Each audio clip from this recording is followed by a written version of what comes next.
Well, I had several. So I was Midnight Cowboy, of course, was huge. Midnight Cowboy was the first X-rated film to win the Academy Award for Best Picture. It had high chances of flopping, and it almost starred Elvis Presley. However, what happened behind the scenes was even weirder than what made it to the screen. Let's dive into 15 weird facts you probably didn't know about Midnight Cowboy. Number 15. Winning an Academy Award. The Academy Awards were underway at the Dorothy Chandler Pavilion on April 7, 1970. But behind all the glitz, there was tension in the air. The movie business was in the middle of a significant shift. New voices and changing tastes challenged the old way of doing things, and not everyone was on board. John Wayne approached the mic and introduced Bob Hope, calling him everybody's friend. Hope walked out smiling, but once he started his opening monologue, it became clear he wasn't entirely happy with where movies were heading. He said, "Seeing actors and actresses with their clothes on is a novelty." Then came the line that stirred the room. He joked that this season would go down in history as the one that proved crime doesn't pay, but there's a lot of money to be made in stories about cheating, broken families, and relationships that crossed every line. Back in 1969, when a movie got an X rating, it didn't automatically mean it was inappropriate in the way people assume today. It simply meant it was for adult audiences only, and that's what happened with Midnight Cowboy. The film follows a man who comes to New York hoping to make money by selling himself to wealthy women, though his clients are sometimes men. That plot makes for a pretty unusual story for its time, and the rest of the content isn't light either. It includes scenes involving forced encounters, survival on the streets, and drug use. When the Motion Picture Association of America reviewed the film, it received a restricted rating, which meant that people under 16 could only view the movie if accompanied by an adult. But that still wasn't enough for Arthur Krim, the studio head. He showed the film to a psychiatrist who told him that the story had a strong focus on same-gender relationships and warned it might influence younger viewers. That made Krim uncomfortable, and he decided the restricted label didn't go far enough. So he changed the rating himself, insisting that Midnight Cowboy be labeled X. That meant no one under 16 could be admitted, no matter who they were with. At the time, an X rating could be a death sentence for a film.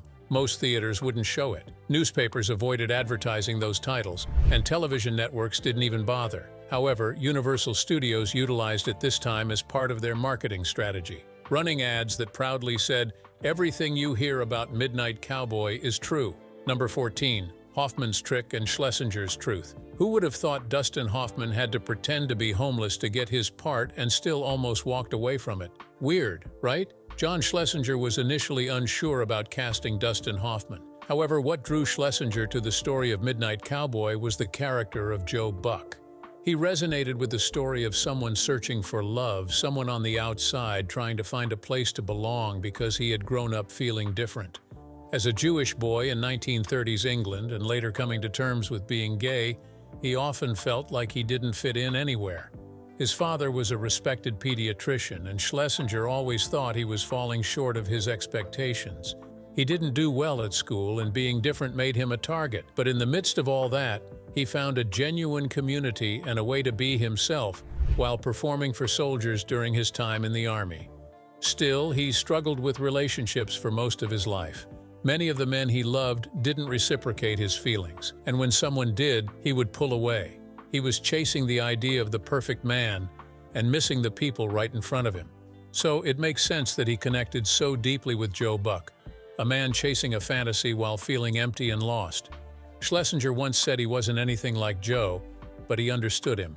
This idea of directors making movies that meant something to them would eventually shape what we now call New Hollywood, with directors like Scorsese, Coppola, Spielberg, and Schlesinger taking the lead. Even so, not everyone wanted him to make the movie. His longtime producer, Joseph Janney, didn't like the story. He thought the gay themes would hurt Schlesinger's career. However, Schlesinger disagreed and continued, as he had already begun writing characters like these into his films. In Darling, the kind photographer Malcolm wasn't treated like a stereotype. He was supportive and joyful. What's more, all of this was just before being gay was decriminalized in Britain in 1967, and the film world was slowly starting to catch up. Movies like A Taste of Honey gave space to gay characters who weren't just on the sidelines. Still, there was a long way to go. In earlier films, characters who seemed even slightly different were often treated with suspicion or fixed by the end. However, Schlesinger's work started to push back against that. In 1971, he took a bold step by featuring Sunday Bloody Sunday, played by Peter Finch, as a lead character who was openly gay. He was stable, prosperous, and unapologetic about who he was, which was rare. Schlesinger once said that film reflects the world around us, and in the late 1960s, people were more open to social change. Still, some people didn't think Schlesinger went far enough. Critics like Vito Russo called him out for not being open enough in his work. They were agitated when the gay identity of a character in Marathon Man was toned down in the movie version. Russo and others believed that it was intentional. What's more, they felt that Schlesinger, who was gay himself, didn't fully embrace it on screen, but there was every reason to feel that way. The reaction was mixed when producer Jerome Hellman first attempted to interest studios in Midnight Cowboy. One reader at United Artists said the story only got worse as it progressed and didn't recommend it. Another studio reportedly told the story could work if cleaned up, turned into a vehicle for Elvis Presley, and maybe included some songs. One time he asked Gore Vidal to write the screenplay. Vidal, also gay, told him he knew exactly why he was being asked. Vidal had already written The City and the Pillar, one of the first American novels with a gay main character. With that, moderator Frank Pearson expressed surprise at the fact that by asking Vidal to write the screenplay, Schlesinger was approaching Midnight Cowboy as a gay-themed piece. When Schlesinger was eventually asked why he was making a film about two boring nobodies in New York, he responded, "You're reading it all wrong. It isn't like that." As for casting Rizzo, there was only one name from the beginning: Dustin Hoffman. He had become famous for The Graduate, where he played the clean-cut, boyish lead. However, that didn't make him a natural fit for a dirty, limping hustler with greasy hair and a cough. Schlesinger was convinced that Hoffman didn't look the part, but screenwriter Jack Gelber had seen him in a small off-Broadway play, and thought he was perfect. And when producer Hellman saw it, he immediately agreed. To prove he could disappear into the role, Hoffman pulled a stunt. He arranged to meet Schlesinger on a street corner in New York, but showed up dressed in rags, pretending to be homeless. He begged for change until Schlesinger walked right past him without realizing it. Number 13, Hoffman turned down stardom to play Ratso. Dustin Hoffman had a shot right after The Graduate to keep playing romantic leads, but instead he chose to play Ratso Rizzo in Midnight Cowboy. Mike Nichols, who directed The Graduate, even called him up and said, "Are you crazy? I made you a star. This is an ugly character. It's a supporting part for Jon Voight. What are you doing?" But Hoffman didn't back down. You know where that led him. Looking back, it was one of the best decisions of his career. Number 12. John Schlesinger was gay. By the time Midnight Cowboy was in production, John had stopped trying to pretend. He had fallen hard for a young photographer named Michael Childers, and things were different now. They met on a blind date in Los Angeles during the premiere of Far From the Madding Crowd, and it was love at first sight. Childers was handsome and equally taken with Schlesinger. Soon they were everywhere together, parties, meetings, and industry events. As you already know, not everyone could pull that off in late 60s Hollywood. But Schlesinger didn't care. He hired Childers as his assistant on the film. He took him to sets, to dinners, to award shows, and when people stared, he just shrugged and said, "Forget them." Michael Childers later said, "We were one of Hollywood's first out couples." And even though it made him nervous sometimes, Schlesinger never backed down. Producer Jerome Hellman remembered how conflicted John was. Part of him was proud, finally ready to live openly. But there was fear too. What if the crew turned on him? What if someone mocked him in front of the cast?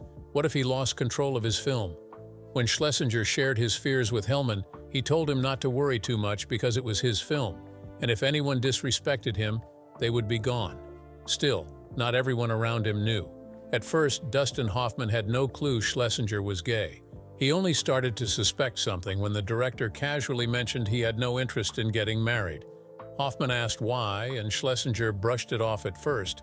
Then almost offhand, he said, "Because I'm a homosexual." Hoffman just smiled. Even George Cukor, one of the most respected directors of the era and also a closeted gay man, once told Childers how much he admired them. He said, "I was never able to do that, but Schlesinger could, And he did.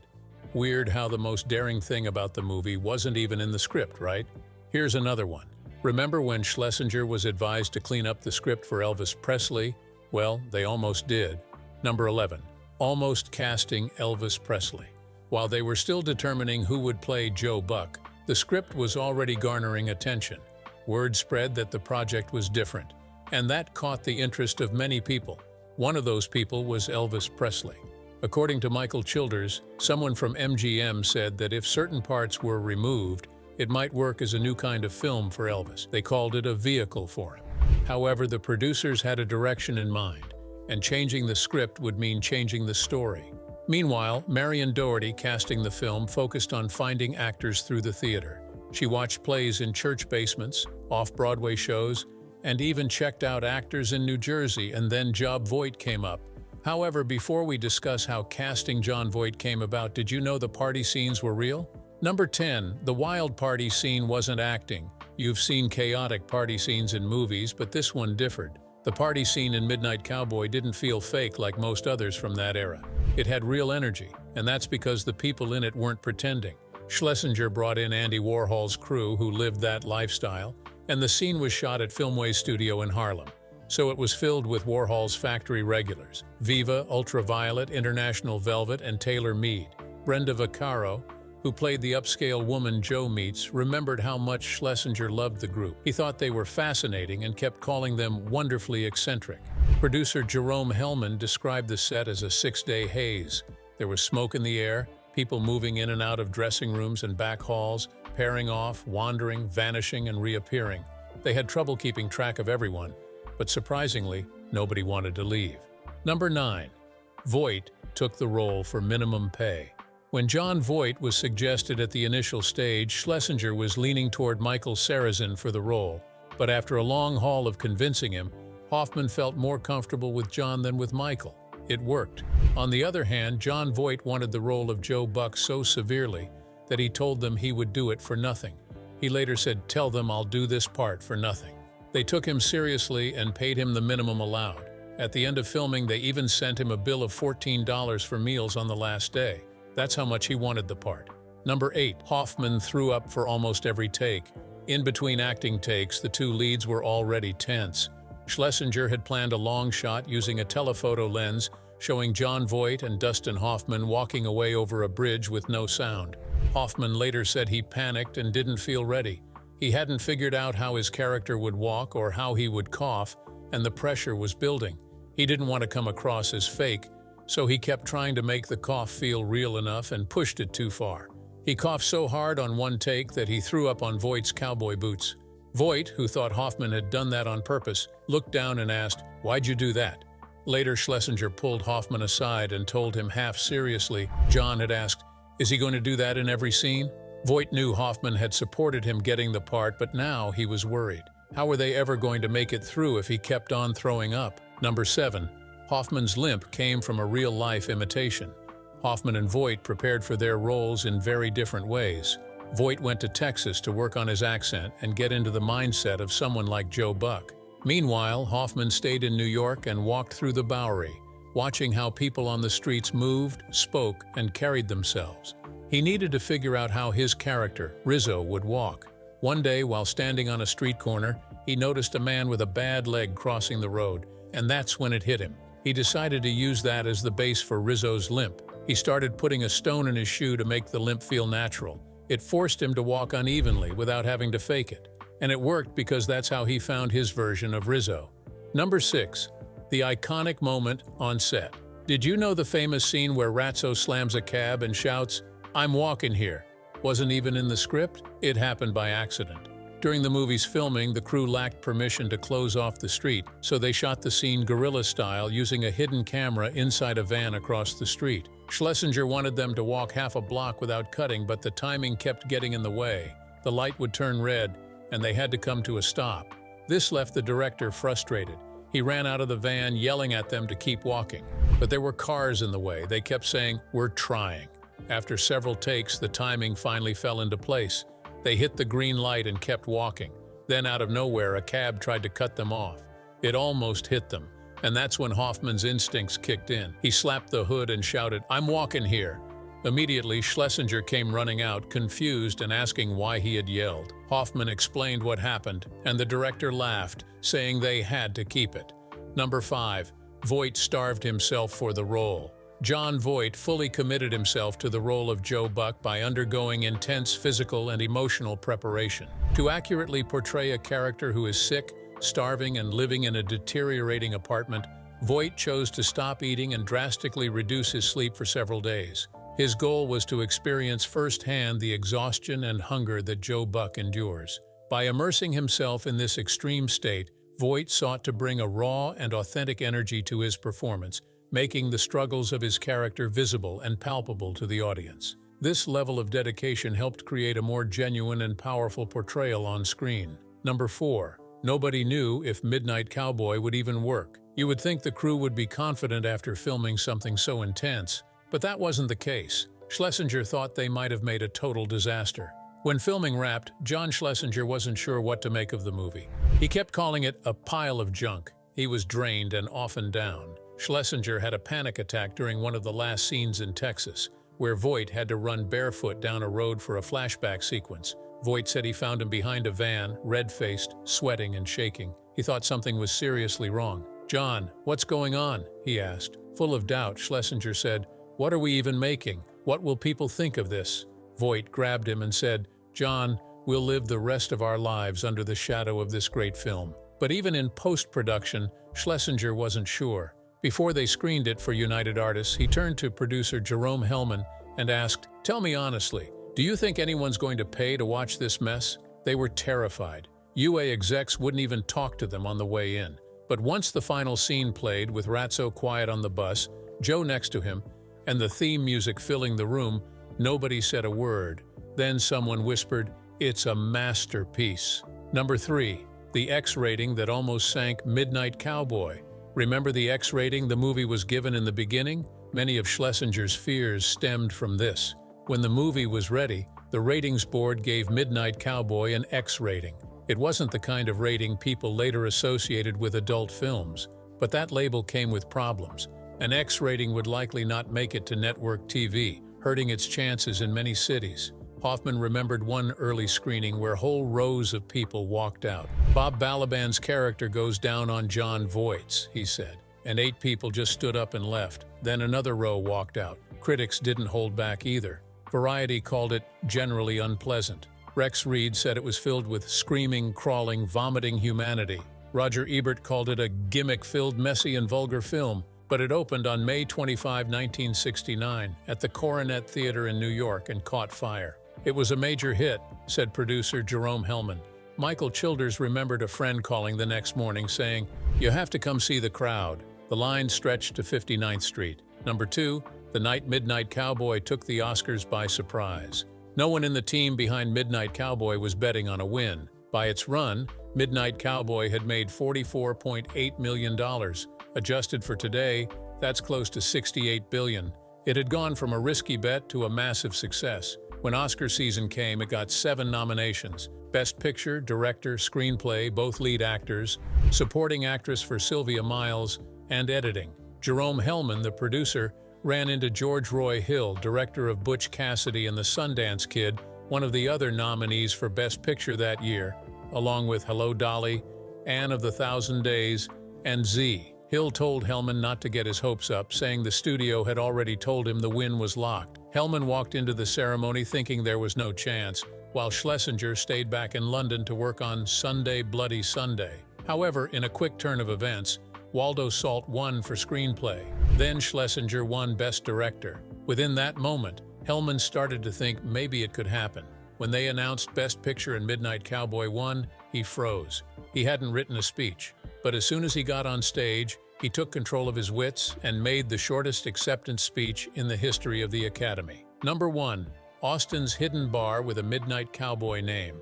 Years after Midnight Cowboy hit theaters, a bar in Austin took its name from the film.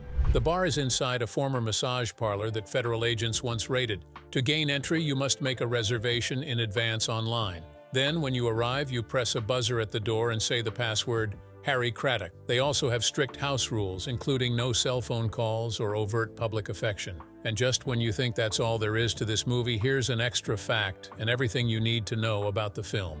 The only X-rated movie to win Best Picture. When Midnight Cowboy won Best Picture at the 1970 Oscars, it shocked almost everyone, including the movie director. Do you want to know why? The movie was rated X, and back then that rating meant it was off limits for most people. You couldn't advertise it widely. Theaters avoided showing it, and no one expected something like that even to get close to an award. Yet there it was, winning Best Picture. And in 1971, without cutting a single scene, it got re-rated as R. So what's the story behind this iconic movie? Midnight Cowboy follows the story of a young man from Texas named Joe Buck. He leaves his dishwashing job, dresses up in cowboy gear, and gets on a bus headed for New York City. His plan? To make money by becoming a male prostitute. But things don't go the way he thought they would. He finally scores an invite to an upscale apartment with a wealthy older woman. But when he requests payment, she's taken aback. To Joe's surprise, he hands over cash instead of receiving it. That's how far off his expectations are from reality. Then he runs into Rizzo, a poor hustler with a limp who tricks Joe into giving him $20 by promising to introduce him to a pimp. But the man he meets turns out to be a profoundly disturbed religious fanatic. Joe runs off, humiliated and lost. He tries to find Rico again, but the city swallows him up. He spends his time sitting in his hotel room, fiddling with his portable radio, or just walking around with nowhere to go. They lock him out of the room and take his stuff when his money runs out. Trying to survive, Joe ends up in a movie theater where a nervous young guy offers to pay him for SSX. But once it's over, the man says he can't pay. Joe threatens him but lets him go in the end. The next day, Joe spots Rico at a diner and confronts him, ready to fight. But Rico calms him down and offers him a place to crash. Joe has no better options, so he agrees. They move into an abandoned apartment that's cold, broken down, and falling apart. They form a partnership trying to hustle and scrape together money. Unfortunately, this plan doesn't go well. Joe tries to get clients and Rico tries to help out, but most of the time they're just cold and hungry. Joe even pawns his radio and sells his blood to survive. Meanwhile, Rico's cough continues to worsen, and at the time, winter was fierce. Throughout the movie, we see bits of Joe's past. His grandmother raised him after his mom left. He was in love with Annie, but something awful happened. In one haunting memory, they're both attacked by a group of cowboys and sexually assaulted. Annie never recovers and ends up being taken away in an ambulance, broken and traumatized, and that memory sticks with Joe like a scar. Rico also opens up about his past. His dad was a shoe shiner, an Italian immigrant who ruined his back and lungs from years of inhaling polish. Rico learned how to shine shoes, too, but he hated it. Still, in one desperate moment, he shines Joe's boots, hoping to attract business. Within that moment, two cops show up and put their dirty shoes next to Joe's, almost as if mocking him. Rico regrets making that move and only thinks of how to get out. He pictures himself and Joe on Miami Beach, living life and being treated like kings. At one point, Joe and Rico are approached in a diner by a man who seems like a Warhol-type filmmaker and a woman who invites them to an art party. However, they look exactly like they don't fit in when they go. Joe, on the other hand, is offered substances and starts hallucinating. Later, he leaves the party with a woman named Shirley. She pays him to stay the night, but Joe can't do it. They end up playing a word game instead. At one point, Shirley even suggests he might be gay and suddenly Joe can perform. The next morning, she sets him up with a friend and things look up. When Joe eventually returns to their apartment, Rico is in bad shape. He's sweating, shaking, and barely able to move. He refuses to go to a hospital and wants Joe to take him to Florida. This puts Joe in a panic because he needs money quickly. So he finds an older, feminine man in an arcade and agrees to return to his hotel room. But when the man won't pay more than $10, Joe snaps. He beats him up, takes his money, and it's strongly implied that he took his life. With that cash, he buys 2 bus tickets to Miami. On the bus, Rico's condition worsens, yet Joe tries everything to make him more comfortable. Joe buys them new clothes at a rest stop and throws away Rico's cowboy outfit. He tells Rico he's done with hustling and wants to get a regular job when they get to Miami. But Rico doesn't answer. That's when it hits him. His friend had moved on to the afterlife. So, which Midnight Cowboy fact left you most intrigued? Let us know your thoughts in the comments. If you enjoyed this video, like, share, and subscribe to this channel. Before you go, explore the other videos on your screen.